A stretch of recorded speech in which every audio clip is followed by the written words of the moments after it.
Bismillahirrahmanirrahim. Alhamdulillahi rabbil alamin, wassalatu wassalamu ala rasulihil amin, nabiyyina Muhammad ibn Abdullah wa ala alihi wa sahbihi ajma'in, amma ba'd. Pelajaran kita dalam kitab Iman, Hakikat, Rukun, Hakikat dan Pembatalannya. Kita masih lagi di dalam perbincangan tentang perkara-perkara yang membatalkan iman. Di dalam siri yang ke-34, perkara-perkara yang membatalkan iman.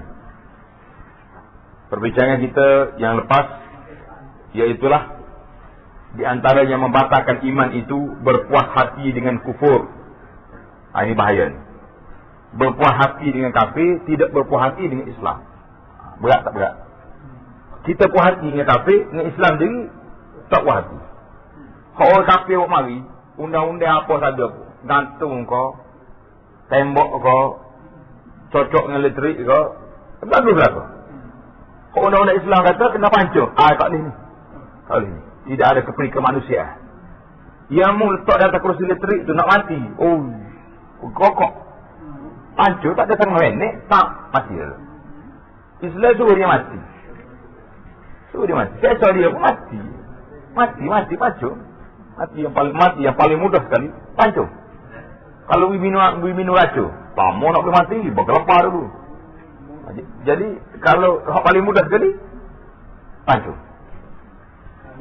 Di antara tanda-tanda ini, tanda-tanda berpuas hati ini dengan orang kafir ini apa dia? Yang pertama, gaya berpuas hati dengan kufur. Jadi kita nak bincang tentang gaya berpuas hati dengan orang kafir. Lagu mana gaya dia? Yang pertama, tidak mengkufurkan orang kafir daripada golongan mulhidin, murtadin dan musyrikin. Puak ni memang dah semua berhala, semua batu, semua kayu. Kita kata tak dia kata kafir lagi dia ni. Takut-takut dia Islam apa sekarang ni. Kita hukum di atas asas sekarang perbuatan dia lah ni. Atau merasa isyak tentang kekufuran mereka. Tak kafir lagi, semua berhala pun tak kafir lagi. Dah nak kafir bila lagi? Atau mengatakan betul pegangan mereka. Kita kata agama ni sama je. Kita sembah Tuhan kita, dia sembah Tuhan dia. Lakum dinukum waliyadin. Ini tak boleh. Ini dipanggil berpuas hati dengan kufur. Itu yang pertama telah kita bahas panjang. Sambungan yang kedua, gaya berpuas hati dengan kufur ni yang kedua, iaitulah wala kepada orang-orang kafir dan menyatakan persetujuan dengan agama mereka. Apa makna wala? Ni. Wala ni kita beri kepatuhan kepada orang kafir. Ini kena faham betul-betul ni. Masalah akidah ni, masalah yang merosakkan iman ni bukan satu perkara gurauan. Tidak. Di antara pengertian yang terkandung dalam syahadah la ilaha illallah ialah menafikan pengibadatan kepada yang lain selain daripada Allah Azza wa Jalla. Jadi kita nafikan ibadat lain pada Allah, maka itu dikira orang itu menyamakan Allah dengan benda lain. Menafikan pengibadatan, makna la ilaha illallah itu menafikan segala jenis ibadat kepada lain daripada Allah dan mengisbatkan hak beribadat semata-mata kepada Allah. Ini tak dalam kepala kita. Apa makna la ilaha illallah? La ilaha itu nafi. Segala ibadat, segala bentuk pengibadatan lain daripada Allah Taala tidak ada. Illallah itu dia panggil isbat. Menetapkan hak ibadat itu kepada siapa? Allah. Kena ingatlah kita. Kalau kita belajar la ilaha illallah ini, dia panggil dua rukun, nafi dan isbat. Apa makna nafi? Menolak, menghapus, membuang, mencampak ke laut semua sekali segala jenis ibadat lain daripada Allah. Isbat, menetapkan hak ibadat itu, hak minta tolong itu, hak berdoa itu, hak kepatuhan itu kepada siapa? Allah. Itu makna isbat. Jadi kalau kita belajar la ilaha illallah, kita telah belajar dalam jadual kita dulu, dia ada dua rukun. Rukun dia yang pertama nafi, yang kedua isbat. Dua rukun ni mesti serentak, nafi dan isbat. Kena berjalan serentak. Kalau duduk nafi saja, tak ada Tuhan yang semua, tak ada sepatut nak semua siapa? Tak boleh. Isbat saja. Kita hak kita semua Allah Ta'ala. Tapi hak lain itu kita tak nafikan. Tak sempurna. Mesti tolak. Hapuskan semua benda. Segala bentuk syirik, segala bentuk ni, tolak semua. Hak ibadahnya kepada siapa? Allah saja. Barulah sempurna. Baik. Pengertian ini terkandung dalam ayat Ani'budullah wajtanibut taghut. Ayat ini maksudnya bahawa adalah kamu beribadat kepada Allah dan jauhilah taghut. Siapa taghut? Syaitan dan yang disembah lain daripada Allah. Segala jenis benda yang disembah lain daripada Allah Ta'ala, syaitan ke, kayu ke, batu ke, apa benda ke, itu nama dia taghut. Termasuklah manusia-manusia yang dibenarkan dia dipuja, disembah oleh orang. Itu namanya taghut. Orang-orang yang berani mengadakan undang-undang lain daripada undang-undang Allah, itu juga nama taghut. Taghut ini berbagai jenis yang perlu dipelajari. Untuk melahirkan hakikat pengertian dua kalimah syahadah ini, tidak memadai dengan hanya menyembah Allah hingga ia tidak beribadat kepada lain daripada Allah, atau hingga ia tidak beribadat kepada lain daripada Allah, atau ia menafikan hak beribadat daripada mana-mana makhluk. Ini adalah kenyataan yang perlu diperbincangkan. Jadi kena letak dua. Nafi semua, isbat satu. Satu kenyataan lagi, iaitulah sifat orang-orang kafir. Yang paling nyata ialah mereka sebenarnya tidak beribadat kepada Allah. Dia tidak beribadat kepada Allah Ta'ala. Atau mereka menyekutukan Allah dengan yang lain. Dan lebih daripada itu, sifat mereka juga mengingkari risalah para Rasul. Risalah, ajaran pada Rasul. Menuduh pada pribadi Rasulullah sallallahu alaihi wasallam. Dia kata Rasulullah ni tamak, rakus, gila set, pasal isteri ramai. Dia duk fikir lalu tu kepala otak dia. Dan lain-lain yang bercanggah dengan dasar Islam dan konsep la ilaha illallah Muhammadur Rasulullah. Ini adalah kenyataan yang disepakati oleh para alim ulama. Ulama kata ini salah kita Muhammadur Rasulullah. Berdasarkan kepada kedua-dua hakikat itu, jelaslah sikap Muslim yang selaras dengan dua kalimah syahadah terhadap musuh Allah dan musuh agamanya. Jadi kalau kita itulah walak kita kepada Allah dan Rasul, maka hal lain itu kita kena faham. Siapa dia ke musuh Allah dan musuh agama? Yang terdiri daripada para kufar. Kufar, orang-orang kafir, musyrikin, dan orang-orang yang murtad wal'iyazbillah. Di saat zaman kita ini, kalau tengok ke perkataan, ramai orang jadi murtad dengan sebab perkataan dan perbuatan dia. Tapi nak hukum murtad atas kepala orang tu, tak boleh lah. Itu kena bawa ke mahkamah dulu. Sikap Muslim yang mesti pendirian untuk menjaga agamanya dan imannya dalam bermuamalah dengan mereka, iaitu sikap yang tidak melambangkan persetujuan dengan agama mereka dan redha dengan kekufuran mereka. Kita kata ini agama. Undang-undang Islam macam ni. Orang mencuri foto tangan orang. Kalau orang kafir bantah, kata mu tak ada hak nak bantah. Ini undang-undang aku. Kalau mu mencuri, kena juga dia apa jahat. Jadi masalah undang-undang mari orang putih ni dia asing kan. Orang Islam kena, orang kafir tak kena. Kalau zina antara orang Islam dengan orang bukan Islam, orang Islam yang kena hukum. Hak kafir senyum kat luar mahkamah. Apa ni? Berapa mahkamah bayar? Ini bayar ini. Toket sanggup. Toket sanggup. Selaka tak selaka pun. Jadi undang-undang Islam ni kena ambil undang-undang tindakan. Toket kamu siapa? Kamu telah mencabut hak orang Islam. Kerana perzinaan itu haram dalam agama kami. Jadi kena kira lah. Undang-undang kita sudah lumpuh. Lumpuh dia. Sebelah tangan boleh bergerak. Kalau undang-undang Islam, orang Islam yang kena. Orang kafir tak kena. Sepatutnya kena serat, kena belakang. Ini bukan soal keagamaan, soal keadilan dalam sebuah negara. Tapi oleh kerana kita sudah pincang, negara kita lumpuh dari segi undang-undangnya, maka undang-undang orang putih lebih besar daripada orang Islam. Sekiranya seorang Muslim berubah daripada sikap ini, dia kata tak apa orang kafir. Dalam arti kata ia mentaati orang-orang kafir dan melahirkan rasa puas hati dan bersetuju dengan agama mereka yang batil, membantu mereka dengan tenaga dan harta, melahirkan walak kepatuhan kepada mereka, tidak walak kepada sama Muslim, menghubungi mereka di samping meninggalkan hubungan sama Muslim, rela saudaranya yang Muslim menjadi korban kerana mengutamakan orang kafir, bererti ia telah masuk ke dalam golongan mereka dan telah terkeluar daripada Islam. Berat tak berat? Dan jadilah ia seorang kafir yang menjadi musuh yang nyata perseteruannya dengan Allah dan Rasulnya sallallahu alaihi wasallam. Dan tidak ada pengecualian dalam hal demikian melainkan orang yang terpaksa sahaja, iaitu seorang muslim yang berada di bawah tindakan kuasa orang-orang kafir yang menyuruh orang-orang muslim taat pada mereka di atas kebatilan mereka. Kalau mu tak taat, aku tembak. Itu paksa, kena tunduklah. Serta mereka mengugut dengan membunuh atau telah mulai menyeksa mereka. Maka ketika ini haruslah bagi seorang muslim menyatakan persetujuan dengan lidah sahaja, sedangkan hatinya masih teguh beriman kepada Allah. Ini kena ingat perbuatan-perbuatan begini. Ini ada satu cerita orang bawa. Dia kata ada juga orang Islam ni, setengah-setengah pemimpin orang Islam ni, dia bersama dengan orang-orang Buddha menghantar berhala ke tempat stik dia. Ini bahaya. Jangan pergi. Ini boleh menyebabkan kita reda pada dia. Jadi orang Buddha ni buat perarakan nak ambil berhala dia ni, tak tahulah daripada mana tempat dia, nak bawa pergi di tempat dia lah, tempat tidur dia ke tempat dia duduk kat situ. Jadi ada orang Islam ni, oleh kerana dia ni sebagai pemimpin di situ, jalan sekali, iring sekali. Ini perbuatan kafir, perbuatan syirik ni. Reda pergi hukum dia. Jangan main-main. Kita boleh pergi ke gereja, boleh pergi, tapi jangan duduk iring patu-patu dia tu.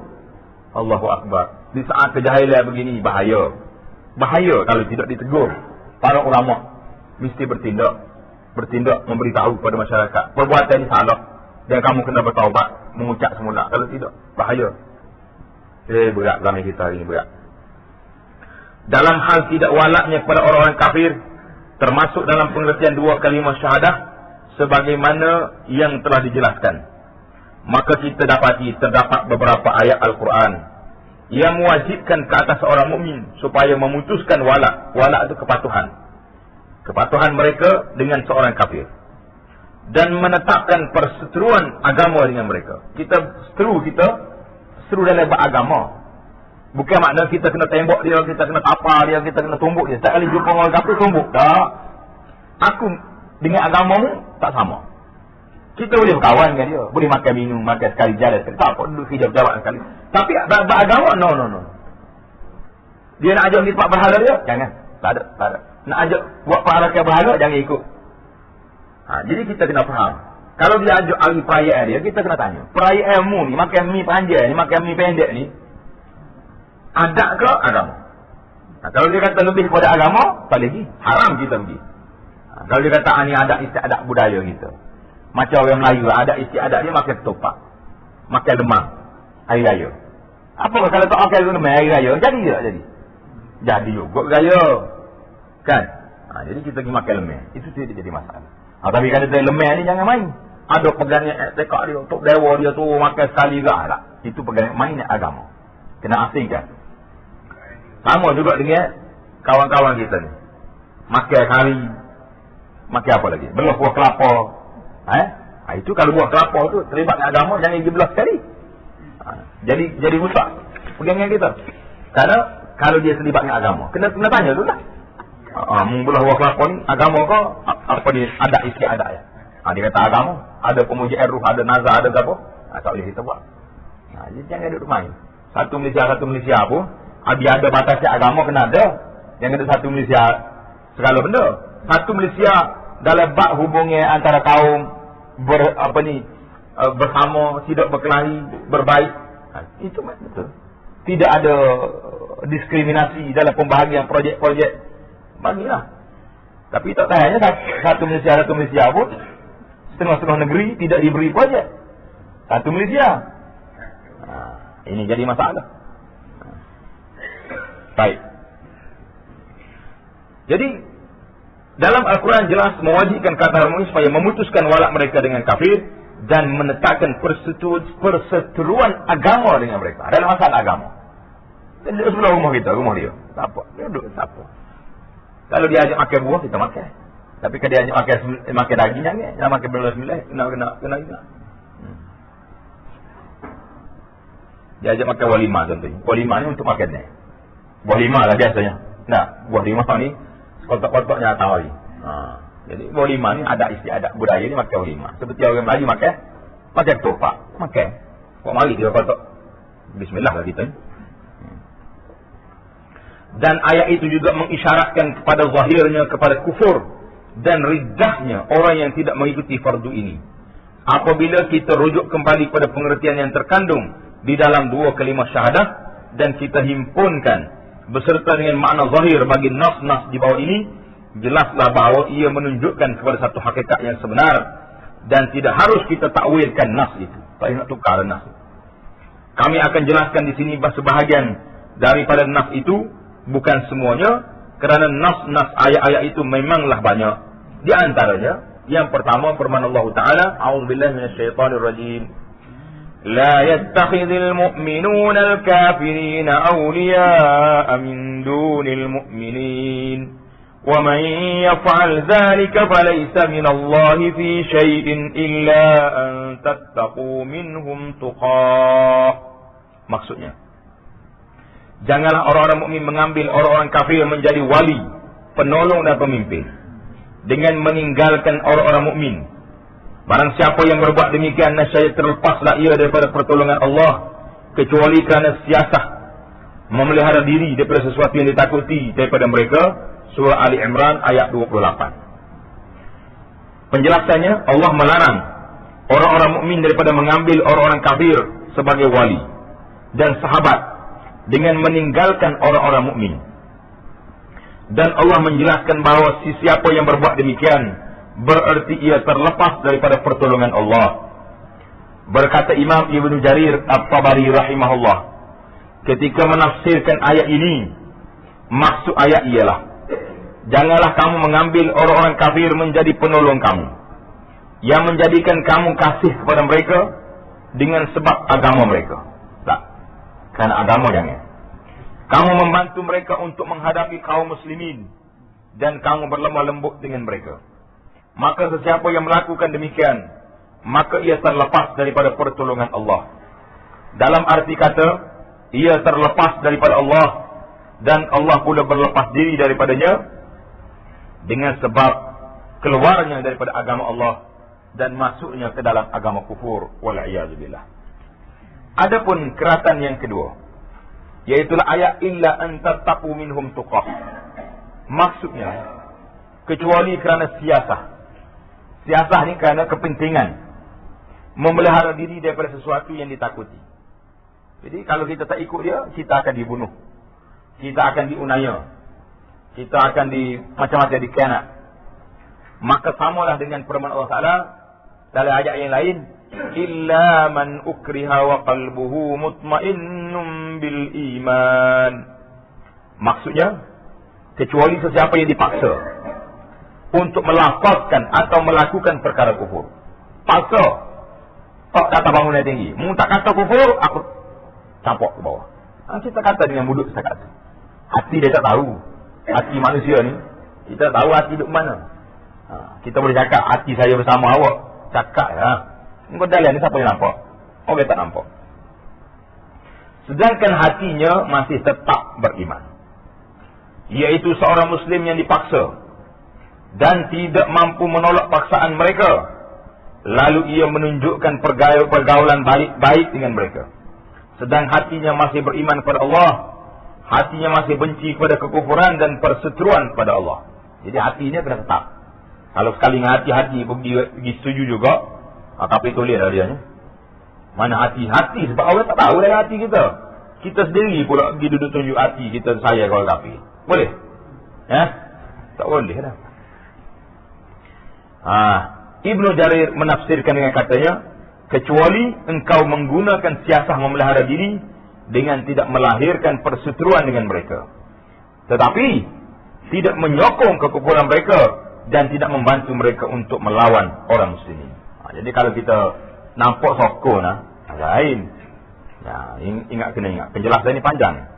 Ayat yang kedua firman Allah Ta'ala, يا أيها الذين آمنوا لا تتخذوا اليهود والنصارى أولياء بعضهم أولياء بعض ومن يتولهم منكم فإنه منهم إن الله لا يهدي القوم الظالمين فترى الذين في قلوبهم مرض يسارعون فيهم يقولون نخشى أن تصيبنا دائرة فعسى الله أن يأتي بالفتح أو أمر من عنده فيصبحوا على ما أسروا في أنفسهم نادمين. Maksudnya, wahai orang-orang yang beriman, janganlah kamu mengambil orang-orang Yahudi dan Nasrani menjadi pemimpin kamu. Sebahagian mereka adalah pemimpin bagi sebahagian yang lain. Sesiapa di antara kamu mengambil mereka menjadi pemimpin, maka sungguhnya orang itu termasuk ke dalam golongan mereka, golongan kafir. Sesungguhnya Allah tidak memberi pemimpin kepada orang-orang zalim, maka kamu akan melihat orang-orang yang ada penyakit dalam hatinya, yakni orang-orang munafikin, bersegera mendekati mereka, yakni kaum Yahudi dan Nasrani. Munafik ini suka sangat dengan orang Islam buat bala. Saya berkata, kami takut akan mendapat bencana. Mudah-mudahan Allah akan mendatangkan kemenangan pada Rasulnya di atas suatu keputusan dari sisinya, maka kerana itu mereka menjadi menyesal terhadap apa yang mereka rahsiakan dalam hati mereka. Jadi buat munafikin bila Islam benar, dia menyesal lah, tak ikut sekali. Kalau Islam kalah, dia happy. Mujur aku tak pergi. Surah Al-Ma'idah ayat 51 dan 52. Penjelasannya, Allah melarang daripada walak beri kepatuhan kepada Yahudi dan Nasara. Sesiapa yang walak pada mereka, maka ia adalah seperti mereka. Kita walak, hak Yahudi buat, yang Nasara buat ni, betul belakang. Orang Islam buat ni, apa ni? Diskriminasi. Tidak adil. Dan sesiapa yang beri walak pada orang-orang Nasrani, dalam arti kata, sesiapa yang walaknya kepada orang Yahudi, maka ia adalah Yahudi. Dan siapa yang beri walak kepada orang-orang Nasrani, maka ia adalah Nasrani. Demikian juga sesiapa yang walak kepada seorang kafir, maka ia adalah kafir seperti mereka. Kerana Muslim yang walak itu telah membantu kedudukan orang-orang kafir itu, serta reda dengan kedudukannya, maka jadilah Muslim itu sama seperti orang-orang kafir dari segi kufurnya, wal'iyazubillah. Ibnu Abi Hatim meriwayatkan daripada Muhammad bin Sirin rahmatullahi alal jami', katanya, berkata Abdullah ibnu Utbah, tiada orang daripada kamu yang berhati-hati daripada menjadi Yahudi atau Nasrani, sedang ia tidak sedar. Berkata Muhammad bin Sirin, maka kami faham bahawa Abdullah bin Utbah bertujuan mengisyaratkan kepada maksud ayat, ya ayyuhalladzina amanu la tattakhidul yahuda wan nasara awliya ba'dhum awliya'u ba'dhin wa man yatawallahum minkum fa innahu minhum. Jadi Abdullah bin Utbah kata apa? Hati-hati, jangan jadi Yahudi Nasrani. Mu duduk atas masjid, duduk atas balasah, tapi jadi Yahudi. Dengan apa? Dengan hatinya. Sebab dia kata Yahudi baik pada orang Islam. Kita jadi Yahudi, orang itu jadi Yahudi walaupun dia duduk atas masjid, duduk dalam masjid haram sekalipun. Kalau otak dia duduk walak pada orang kafir, dia Yahudi, dia Nasara, dia Majusi, wal'iyazubillah. Kemudian kalau kita perhatikan pada alasan orang Muslim yang walak pada kaum Yahudi atau kaum Nasrani, di mana Allah tidak menerima alasan mereka dengan alasan takut pada ahli kitab dan kekuasaan mereka terhadap jawatan, harta dan urusan-urusan dunia, memberi gambaran kepada kita akan pengertian terpaksa yang boleh diterima dan tidak boleh diterima. Jadi terpaksa itu setakat mana ya? Setakat boleh mati. Kalau setakat, kalau mu tak ikut aku hantar ke Ulu, duduk di pendalaman, tak mati lagi. Duduk di pendalaman, boleh makan tak boleh makan? Boleh makan. Lalu pada orang luar lagi, dengan pucuk kayu, dengan pucuk paku, segala pucuk ada kat dalam tu. Bawa budu 2-3 rozet tok situ.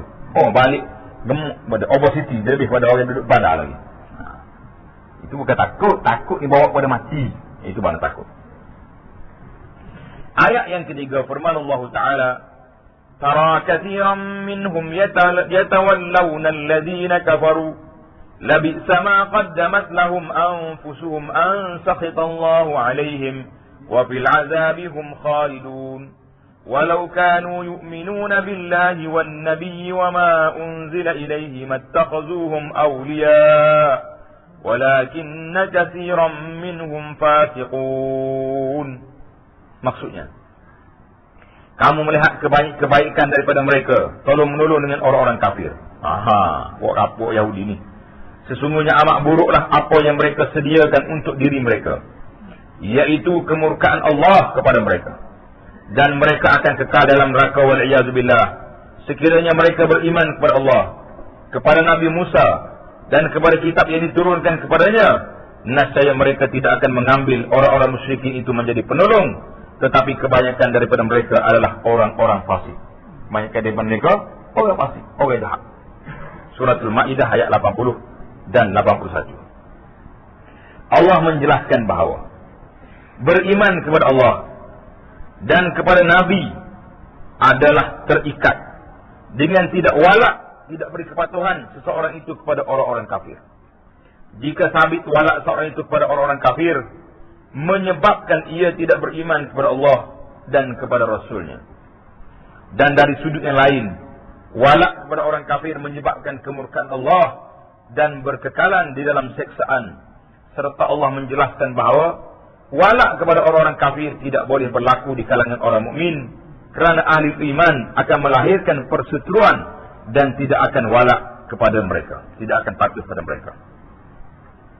Kemudian perhatilah bagaimana Allah anggap sikap tidak walaknya kepada orang-orang kafir termasuk dalam pengertian dua kalimah syahadah yang mencerminkan keimanan kepada Allah, kepada Rasulnya, dan kepada kitab yang diturunkan kepadanya. Ayat yang keempat, firman Allah Ta'ala, Basyiril munafiqina bi'anna lahum azaban alima, alladzina yattakhiduna al-kafirina awliya'a min dunil mu'minin, ayabtaghuna 'indahumul 'izzata fa innal 'izzata lillahi jami'a. Maksudnya, khabarkanlah kepada orang-orang munafikin bahawa mereka akan mendapat siksaan yang pedih, yaitu orang-orang yang mengambil orang-orang kafir menjadi teman-teman penolong dengan meninggalkan orang-orang mukmin. Apakah mereka mencari kekuatan di sisi orang kafir itu? Maka sungguhnya semua kekuatan adalah kepunyaan Allah. Suratun Nisa ayat 138, 139. Ayat ini menjelaskan bahawa wala, memberi kepatuhan kepada orang kafir adalah di antara ciri-ciri orang munafikin. Hal ini, ramah tak ramah orang walak ke kafir? Sama. Ini adalah ciri orang munafik wal-iyadzubillah. Ayat yang kelima, firman Allah Ta'ala, La tajidu qawman yu'minuna billahi wal yawmil akhir yuwadduna man hadda Allah wa rasulah walau kanu aba'ahum aw abna'ahum aw ikhwanahum aw ashiratahum. Panjang lagi ayat tu. Maksudnya kamu tidak akan mendapati suatu kaum yang beriman kepada Allah dan hari akhirat saling kasih berkasih sayang dengan orang-orang yang menentang Allah dan Rasulnya. Sekalipun orang-orang itu bapa mereka, atau anak-anak mereka, atau saudara-saudara mereka, ataupun keluarga mereka. Surah Al-Mujadilah ayat 22. Ayat ini pula menjelaskan bahawa tidak ada orang mukmin yang walak kepada orang-orang kafir. Tak ada. Sesiapa yang walak kepada orang kafir, bermakna ia bukan seorang mukmin. Wal-iyadzubillah. Dan apabila Allah menafikan iman daripada seorang yang walak kepada bapaknya, anaknya, atau kaum keluarganya yang kafir, maka bagaimana kalau seorang itu walak pada orang kafir yang tidak ada hubungan kekeluargaan dengannya? Itu lebih berat lagi. Kenapa tu awak di situ? Ikut anak saya tak suka pada Islam, saya tak suka juga. Tak apa. Kafir sekali dengan dia jawabnya. Apalagi kalau ikut orang kafir sungguh, lebih dahsyat daripada itu lagi, kan? Ini ayat kita ni sangat jelas pada kita tuan-tuan, para pendengar sekalian. Ayat yang ke-6, firman Allah Ta'ala, Innal ladzina irtaddu ala adbarihim min ba'di ma tabayyana lahumul huda asy-syaitanu sawwala lahum wa amla lahum.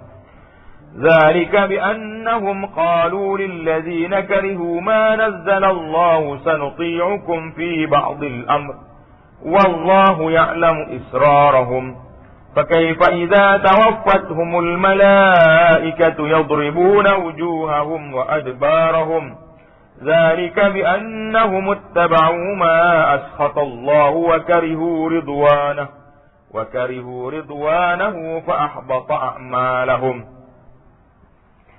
Sesungguhnya orang-orang yang kembali ke belakang, yakni kembali menjadi kafir wal'iyazubillah, sesudah petunjuk itu jelas bagi mereka, syaitan telah menjadikan mereka mudah berbuat dosa dan memanjangkan angan-angan mereka.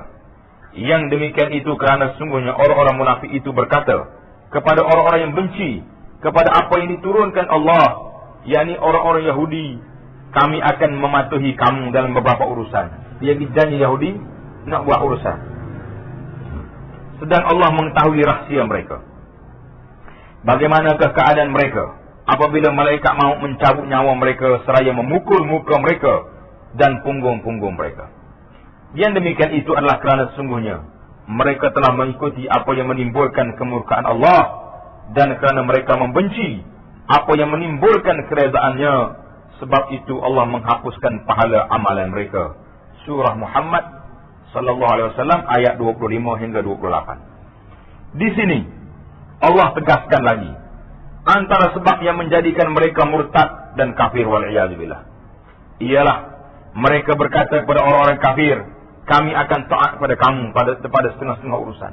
Pergi taat ke buat kafir dalam urusan. Kafir tak setujulah kita pun. Tak setuju dengan agama kita.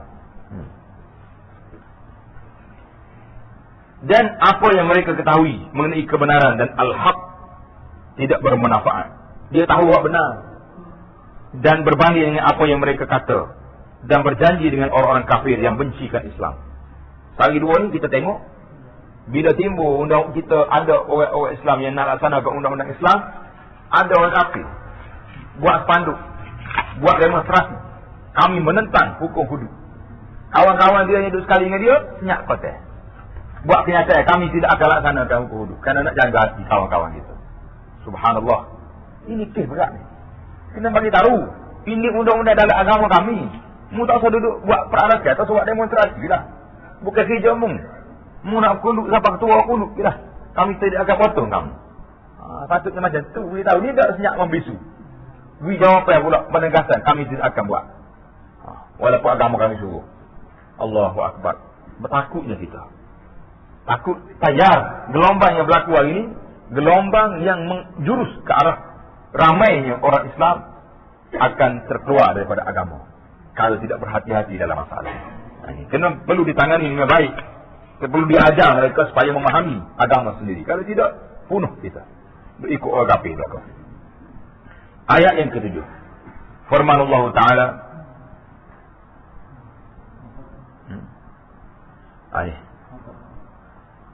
Ayat tadi, ayat yang ke-6 tadi, dia kata apa? Kami akan taat pada kamu pada setengah-setengah urusan. Bukan semua taat, setengah urusan. Dalam masalah ni kami tak akan buat. Sebab kami nak jaga kamu. Setengah urusan tu. Maka apa yang mereka ketahui, dia tahu mengenai kebenaran dan hak tidak bermanfaat, berbanding dengan mereka kata dan berjanji dengan orang kafir. Nak apa ni? Nak apa kamu undang Islam? Dia tahu dia urusan baik, betul baik. Dah buatlah kalau baik. Tengok ayat yang ke-7 pula apa dia beri nasihat kepada kita. Firman Allah Ta'ala, وَقَدْ نَزَّلَ عَلَيْكُمْ فِي الْكِتَابِ أَنْ إِذَا سَمِعْتُمْ آيَاتِ اللَّهِ يُكْفَرُ بِهَا وَيُسْتَهْزَأُ بِهَا فَلَا تَقْعُدُوا مَعَهُمْ حَتَّى يَخُوضُوا فِي حَدِيثٍ غَيْرِهِ إِنَّكُمْ إِذًا مِثْلُهُمْ. Dan sungguhnya Allah telah menurunkan kepada kamu dalam Al-Quran bahawa apabila kamu mendengar ayat-ayat Allah ditengkari dan diolok-olok oleh orang kafir, orang main. Hari ini lukis kata nak mempermainkan undang-undang Allah. Sia pula dalam cakap orang Melayu. Sia dalam cakap orang Melayu. Buat cerita filem-filem, buat cerita kartun, cerita lawak jenaka dengan undang-undang Allah. La haula wala quwwata illa billah. Kalau kita tengok macam ni, maka jangan kamu duduk beserta mereka. Kalau sok khabar tulis kartun macam ni, jangan beli. Kalau ada channel-channel yang kesiar benda-benda kahwin ni, jangan tengok. Sehingga mereka memasuki perbicaraan yang lain. Kerana sungguhnya kalau kamu berbuat demikian, tentulah kamu serupa dengan mereka. Kalau kamu buat lagu tu, kamu jadi serupa dengan dia. Serupa dengan pokok kafir. Suratul Nisa ayat 141. Berat atau berat sakit? Berat. Allah telah menjelaskan kepada orang-orang mukmin bahawa orang-orang kafir apabila mendengar ayat-ayat Allah, mereka menafikan dan mengejek-ngejek ayat-ayat itu, main-main. Maka orang-orang yang beriman janganlah bersekedudukan dengan mereka, kecuali jika mereka berpaling kepada percakapan yang lain. Maka dia tukar lain, tak apalah. Dan orang-orang yang bersedudukan dengan orang-orang kafir yang mengejek-ngejek ayat-ayat Allah, maka ia adalah serupa dengan orang kafir. Orang duduk mengejek, kita duduk sekali ini, kita sama, kafir sekali dengan dia juga. Wal'iyazubillah. Hukum itu adalah ketika mereka berada dalam satu negeri, iaitulah pada zaman permulaan Islam. Maka bagaimana hukumnya bagi mereka yang hidup dalam suasana Islam yang bebas dan dalam negara Islam yang ada kemuliaan, lalu menjemput orang-orang kafir yang mengejek-ngejekkan Allah ke negerinya, melantik mereka menjadi kawan setia dan penasihat dalam pemerintahan negara, menadah telinga mendengar ejek-ejekan mereka, serta memberi pengakuan kepada mereka, di samping menghalau ulama Islam dan menjauhi daripada mereka.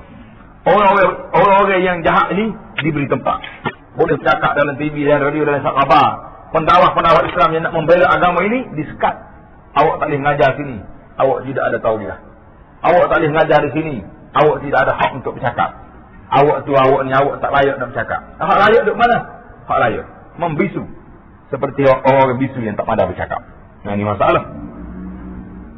Ini merupakan salah satu gaya rida dan berpuas hati dengan kufur dan orang-orang kafir, wal'iyazubillah, yang menjadikan orang-orang mukmin jauh daripada iman dan memasukkan mereka ke dalam pengertian kufur, wal'iyazubillah min zalik. Kita minta perlindungan Allah Subhanahu wa taala daripada yang demikian itu. Kerana bersikap diam dalam majlis kufur dan diam dengan apa yang berlaku dalamnya adalah dalil yang menunjukkan bersetuju, wal'iyazubillah. Tengok, kita duduk dalam majlis kufur, orang bercakap hina Islam, kita tak tangguh bantah. Kita tak keluar daripada majlis kalau tak mampu nak bantah. Kita diam. Ini tanda orang setuju dengan orang kafir. Berat atau berat ni? Sangat berat. Oleh itu, maka wajiblah ke atas orang mukmin berhati-hati. Sebagaimana ia berhati-hati terhadap kufur yang nyata, dan ia mesti menjauhi majlis-majlis tersebut. Jangan duduk sekali. Kalau orang ceramah di Islam, lari balik, keluar. Masalah hari ini dipaksa. Orang-orang yang kerja dengan kajian hari ini dipaksa mengikuti kursus. Kononnya kursus kepimpinan. Tak apalah nak suruh pandai buat kerja pejabat, pandai menyusul file, pandai atur, pandai ni, bagus. Tapi apa kena mengena bila kursus-kursus macam ni telah dibasuh kepala otak. Buat mari cerita-cerita tahu yang di luar sana, buat masuk dalam kursus ni. Nak suruh orang percaya. Allahu Akbar. Apa kerjaan macam ni? Dahsyat. Jadi majlis macam ni tak wajib kita ikut. Semoga kita terselamat daripada azab Allah. Berperasaan bimbang kepada harta kekayaan atau pangkat ketinggian atau habuan duniawi yang memperdayakannya, kerana pada Allah lebih aula ditakuti. Jadi kalau kita bimbang pangkat, bimbang kedudukan, bimbang gitu, bimbang ini, kita tak sedar bimbang belaka. Yang kita paling bimbang sekali, iaitulah kita bimbang kita ni dimurka oleh Allah Azza wa Jalla. Jelaslah kita pada kita. Ini dia panggil 6-7 dalil yang dibawa daripada Al-Quran Karim tentang walak kepada orang kafir dan bersetuju dengan agama mereka. Sangat bahaya. InsyaAllah kita akan sambung pembicaraan kita yang akan datang, iaitulah pengertian walak pada orang kafir. Apa maksud walak pada orang kafir itu, maksud dia macam mana? Ini penting. Yang tadi kita sudah masuk dalil, kemudian kita pergi kepada pengertian dia. Apa dia? InsyaAllah kita akan sambung di dalam perbincangan kita yang seterusnya.